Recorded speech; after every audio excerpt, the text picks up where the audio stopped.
Within you is the power. Chapter 2. The overcoming of life's difficulties. The true object of life is that man may attain wisdom through experience. This cannot be accomplished by giving in to the difficulties of life, but only by overcoming them. The promises of God are not made to those who fail in life's battle, but to those who overcome. Neither are there any promises that man shall have an easy time and be happy ever afterwards. Yet, it is after this that the majority of people are forever seeking an easy life, a good time, freedom from suffering and care. But, in spite of all their seeking, they can never find that which they desire. There is always a fly in the ointment of their pleasure, something that robs them of true happiness, or, possibly, combinations of circumstances conspire to upset all their plans. Life is a paradox. The true object of life is not the attainment of happiness, yet if we attain the true object of life we find happiness. Those who are ignorant of life's true purpose and who seek happiness high and low, year after year, fail to find it. Like a will-o'-the-wisp, it forever eludes them. On the other hand, those who recognize the true object of life, and follow it, attain happiness without seeking for it. In times past, people have made God a convenience. They have thought they could drift through life, learning none of its discipline, and then, when in trouble, or things were not to their liking, they could pray to God and have the unpleasant circumstances taken away. The same idea is prevalent today. People have left the old orthodoxy and look to various cults and isms to get them out of their difficulties.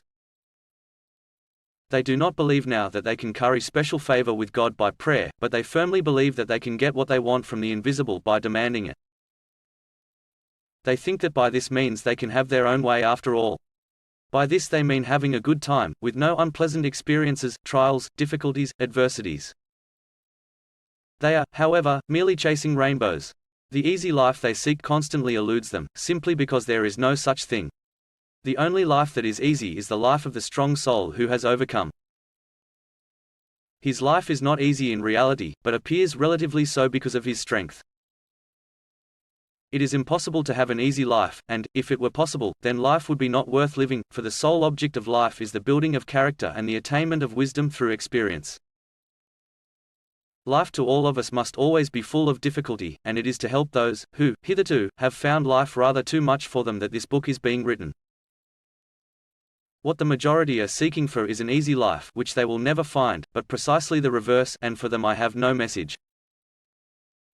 But to those wise and awakened souls who are seeking for truth, no matter from whence it may come, and who desire to overcome life and its difficulties, instead of weakly giving in to them, this book, it is hoped, will bring a message. At this stage we cannot go into the subject of why we should meet with disasters and adversity in this life, nor why some people should have, apparently, a smoother life than others. We must therefore be satisfied to know that we have to meet trouble and overcome difficulty, and that it is only by so doing that we can attain wisdom and build up character. The question, then, is not whether we shall meet the trouble and adversity or not, but rather, how we shall meet them. Shall we be victorious or shall we be submerged? Shall we overcome life's difficulties or shall we give in to them?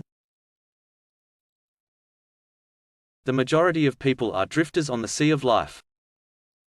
They are wafted here and blown there, they are also carried hither and thither by every current. It is only the few who realize that they have the power of the infinite within them by which they can rise superior to all their difficulties, overcome their own weaknesses, and, through victorious experience, attain wisdom. At this point some practical reader may say that attaining wisdom is all very well, but what he wants is practical help. He is perhaps out of work, has sickness in his house and is in debt. Or, he may be well-to-do, and yet in the deepest distress and misery. To all such I would say that they possess the power by which they can overcome all their difficulties, and, through overcoming, attain wisdom. A man's success depends, more than anything, upon his faith. His faith in the good purpose of life, his faith in the power of the infinite within him and his ability to overcome every obstacle in his path. The extent of the power that man can bring into his life is the measure of his faith in that power. If his faith in it is small, then his life will be feeble and lacking in achievement. If his faith in the power within him is large, then great will be the power manifesting in his life.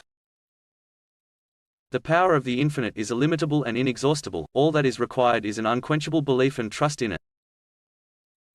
The weakest and most timid can make use of this power. There is the same power in the timid and weak as in the brave and strong. The weakness of the former is due to a lack of faith and belief in the infinite power within them. Difficulties and troubles there will be in every life, and sometimes disaster and heartbreak, when the very earth slides from under the feet. Yet, by calling upon the power within, it is possible to rise from the ruins of cherished hopes stronger and greater through experience. Happiness and true success depend upon how the troubles and difficulties of life are met. Adversity comes to all, but if it is met in the right manner, even failure can be made the stepping stone to success. Trouble comes to all, but, while it makes some people stronger and better in every way, it submerges others so that they never rise again. The trouble is the same, it is how it is met that makes the difference. Those who meet difficulty and adversity in the feeble strength of their finite minds and false personality are speedily overwhelmed and broken by the storms of life. But those who rely upon, and have faith in the power within them, can never be overwhelmed, neither can they ever be defeated. The power, being infinite, is always sufficient, no matter how great the need may be. One who realizes his own real spiritual identity, knows that he can never die, that he can never be defeated, that he can never really fail. He may lose his body through the change that is called death, but he, the true man, can never die. Neither can he fail, though he be defeated 1,000 times he must rise again. Only have faith in the spiritual power within you and you can know all the joys of overcoming and achievement. All things will become yours. Seek first the kingdom within you, your spiritual union with the infinite, and harmony with the divine will and purpose, and all these things shall be added unto you. You will have no need to fear the morrow, for you will know that all provision has already been made. There will be no need to hoard up wealth, for there will be the necessary daily supplies always available. There will be no need to live near a doctor, for God, the infinite life, shall be your health. There will be no need for regret or lamentation, for you shall know that all is well. There will be no fear of future happenings, for you shall realize that the Infinite One makes no mistakes.